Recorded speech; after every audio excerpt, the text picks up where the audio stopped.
امیر المومنین سیدنا فاروق اعظم صحابہ میں سب سے زیادہ تگڑا اور اصول پسند آدمی، غصے کے لحاظ سے سب سے تگڑے ہیں، جلدی غصہ آتا۔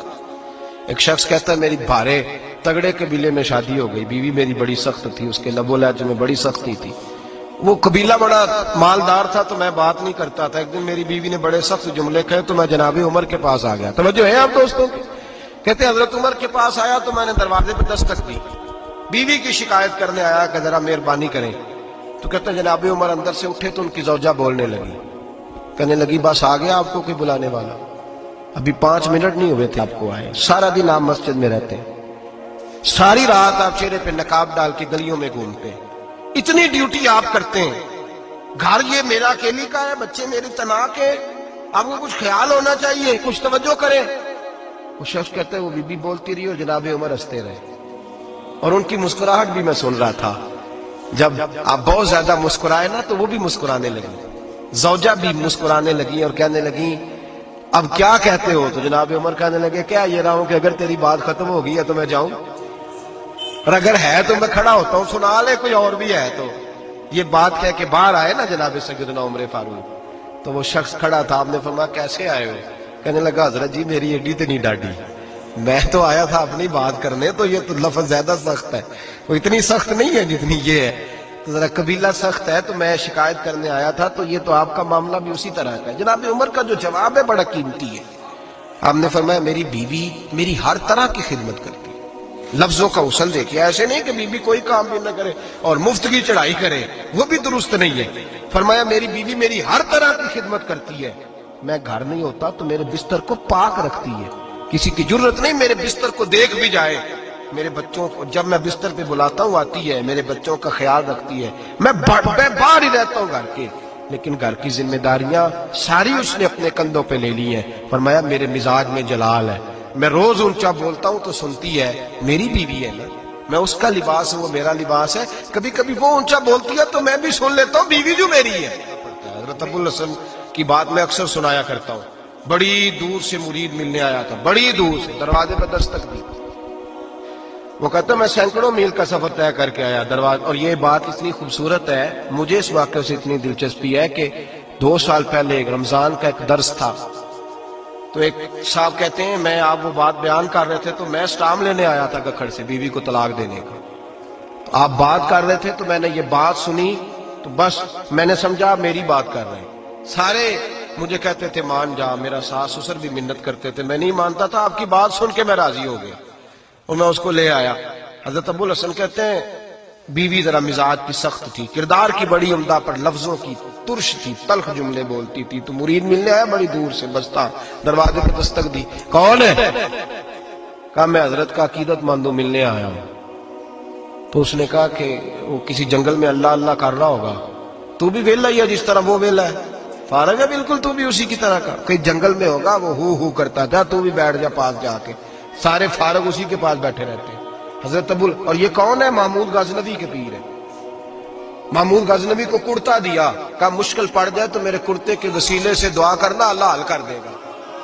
محمود غزنوی کہتا ہے سومناتھ کے مندر نہیں فتح ہوتے تھے، جب میں تھک گیا حملے کر کر کے تو میں نے اپنے پیر کا کرتا سامنے رکھ کے دعا مانگی، فتح ہو گئی۔ رات کو حضرت ابو الحسن خواب میں ملے، فرمایا تو نے قیمت نہیں ڈالی میرے کرتے کی، بس فتح مانگی؟ کہا حضور پھر؟ فرمایا میرا کرتا رکھ کے کہنا تھا یا اللہ سارے ہندوؤں کو مسلمان کر دے، اللہ نے مسلمان کر دینا تھا۔ اتنا بڑا شخص، اور گھر میں حال کیا ہے، دستک دی تو بی بی کہتی ہے کون ہے؟ کہا ملنے آیا تھا، تو بھی فارغ ہے؟ اس نے کہا جی میں تو بڑی دور سے آیا ہوں۔ نے کہا وہ جنگل میں ہوگا، کہا ہو کر رہا ہوگا، تو بھی جا اس کے پاس، کرو جو دل میں آتا ہے۔ تو کہتے ہیں میں نے کہا کچھ بھی نہیں بیچارہ، جس کا گھر ہی حال کوئی نہیں، تو کچھ بھی نہیں ہے، کوئی شے نہیں، چھوڑو، لیکن اب آیا ہوں بڑی دور سے تو ملنا تو پڑے گا۔ کہتے میں نے جنگل کی طرف منہ کیا، شام ہو رہی تھی تو حضرت شیر پہ بیٹھے ہوئے، شیر پہ بیٹھے آ رہے، پھر میرے دل میں خیال آیا کہ بیوی رام ہوتی نہیں اور شیر کو لگام ڈالی ہوئی ہے، کیا وسوسہ آیا؟ تو فرماتے ہیں نیچے اترے تو فرمانے لگے کہ ساری عادتیں اچھی ہیں، زبان کی نہیں اچھی، ساری عادتیں، میں نے بتایا نہیں، خود بولے ساری عادتیں اچھی ہیں، زبان کی نہیں اچھی، اور مجھے پتا ہے میں نے نکال دی تو کوئی رکھے گا بھی نہیں، کسی کے ساتھ گزارا نہیں کر سکتی، میرا تو ہو رہا، کوئی نہیں رکھے گا، فرمانے لگے میں اس بد زبان سے حسن سلوک کرتا ہوں، اللہ نے بے زبان مخلوق میری فرما بردار کر دی. یہ جو میں بیٹھا ہوں یہ میری ریاضت کی وجہ سے نہیں، اس بد زبان سے حسن سلوک کرتا ہوں تو یہ بے زبان میری تابعدار ہے. میں نے نکال دی تو گزارا. حوصلہ کرے، دلیری پیدا کرے، اپنے مزاج کے اندر قوت پیدا کرے. جو بات بات پہ پھٹ پڑے اس کا ظرف کمزور ہوتا ہے. بہرحال آخری بات سنیں، وہ یہ ہے کہ جو خارجی لوگ ہوتے ہیں وہ بڑا مسئلہ پیدا کرتے ہیں. لڑکی کے ماں باپ اور لڑکے کے ماں باپ. میں تو منت کرتا ہوں ماں باپ کی، منت کرتا ہوں خدا را ان کو بسنے دے، مہربانی کرے ان کو بسنے دے، ان کو وقت گزارنے دے.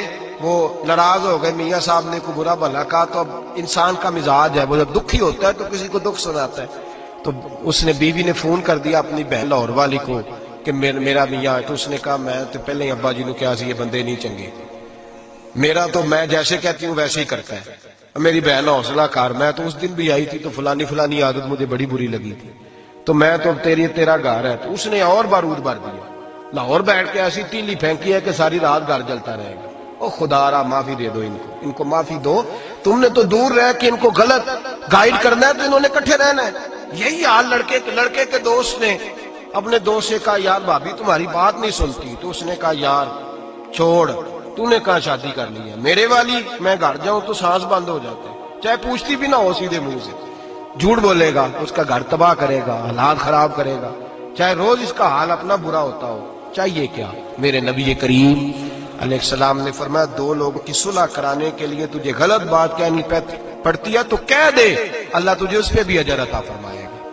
ان کو کہے کہ یار کوئی بات نہیں، انسان کے کبھی رویے کچھ ہوتے ہیں، کبھی کچھ ہوتے ہیں، کبھی اندر کوئی ٹینشن ہوگی تیرے ساتھ، ان کو اچھا گائیڈ کریں. اس لیے کہ ان دونوں نے اکٹھے رہنا ہے، تم نے تو فطور ڈال کے نکل جانا ہے. میرے نبی پاک علیہ السلام کی حدیث سنیں، حضور نے فرمایا لعنتی ہے وہ شخص جو مرد کو عورت کے خلاف اکساتا ہے اور عورت کو مرد کے خلاف اکساتا ہے. وہ لعنتی ہے، وہ کوئی بھی ہو، مائیں بھی اور باپ بھی اور بہنیں بھی، سارے اس بات کا خیال کریں، غلط فکریں دماغوں میں نہ چھوڑیں. آپ اپنا گھر بسائیں گے، سائڈ پہ ہو جائیں گے اور یہاں تباہی اتر جائے گی. مہربانی کریں، گھر ٹوٹتا تب ہے جب باہر والے فساد برپا کرتے ہیں. میں ایک جملہ اکثر کہا کرتا ہوں، میاں بیوی کا اپنا جھگڑا نہیں ہوتا، جب بھی ہوتا ہے کسی تیسرے کی وجہ سے ہوتا ہے. اور جب گھر ٹوٹ جاتا ہے تو مصیبت اس کے لیے ہوتی ہے، خامند کے لیے یا بیوی کے لیے. اور یہ جو گھر ٹوٹتے ہیں تو سب سے زیادہ شکار وہ نونہال ہوتے ہیں جن کو باپ کی بھی ضرورت ہوتی ہے، ماں کی بھی ضرورت ہوتی ہے. وہ خامند بھی نئی بیوی لے آیا، ماں نے بھی نیا بیاہ رچا لیا، لیکن بچے ترستے روتے ہیں کہ خدایا یہ کبھی کٹھے ہوتے.